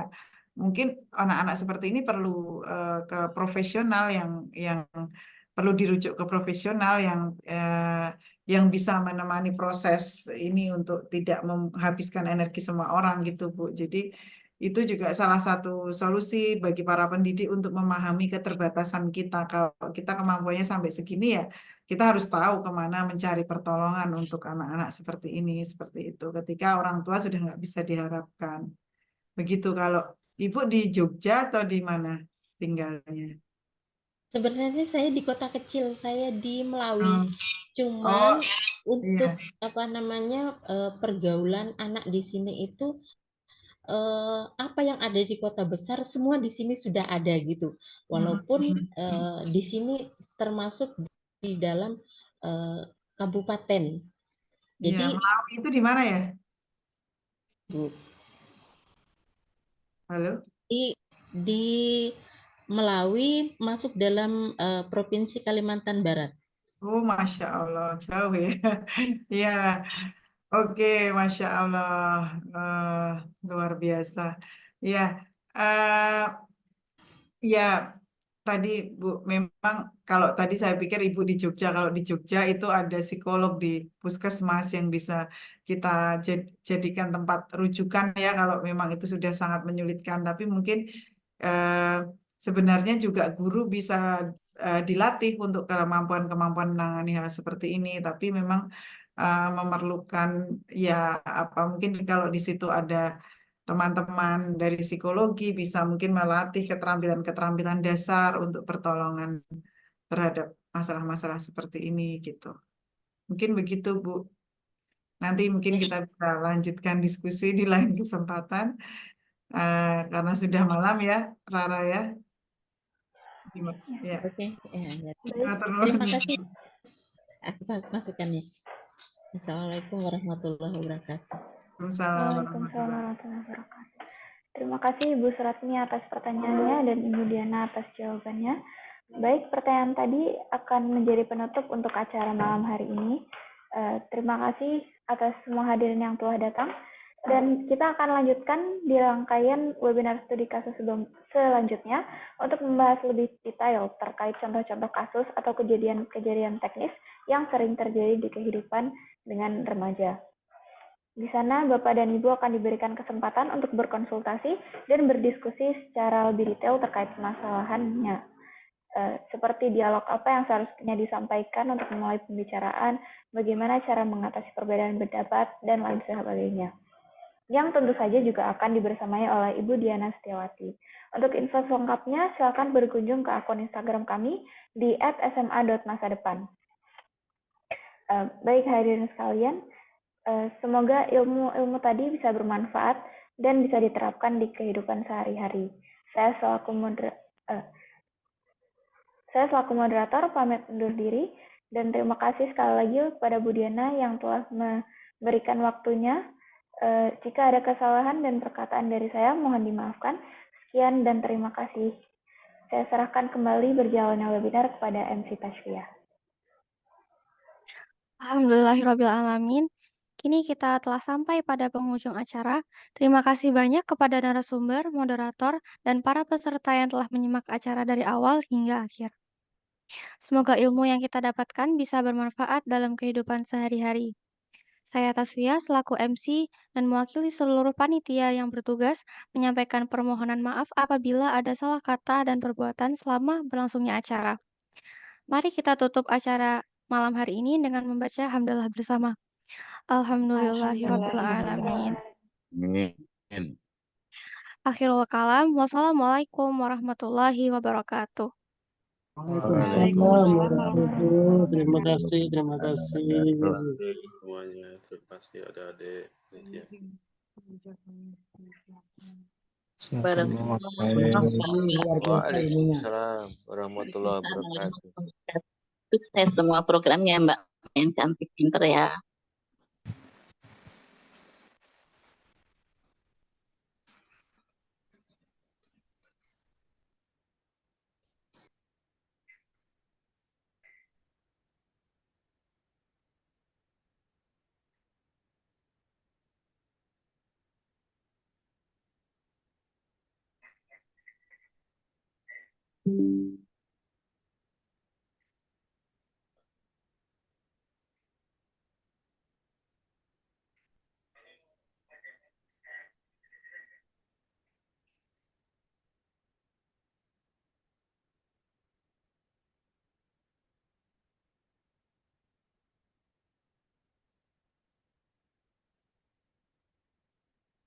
Oke, selamat ya, Damaskus. Terima kasih Ibu Diana. Udah sekarang saatnya tidur.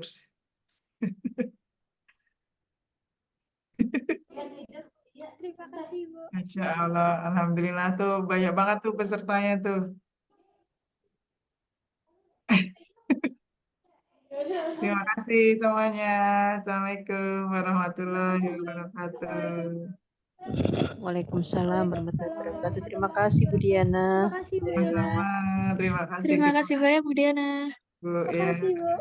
Terima kasih adik-adik panitia. Ya, terima Terima kasih. kasih juga Ibu sudah mengikuti.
Bagi Bapak dan Ibu yang belum masuk grup WA, silakan mengklik link yang tertera di chat box ya. Terima kasih.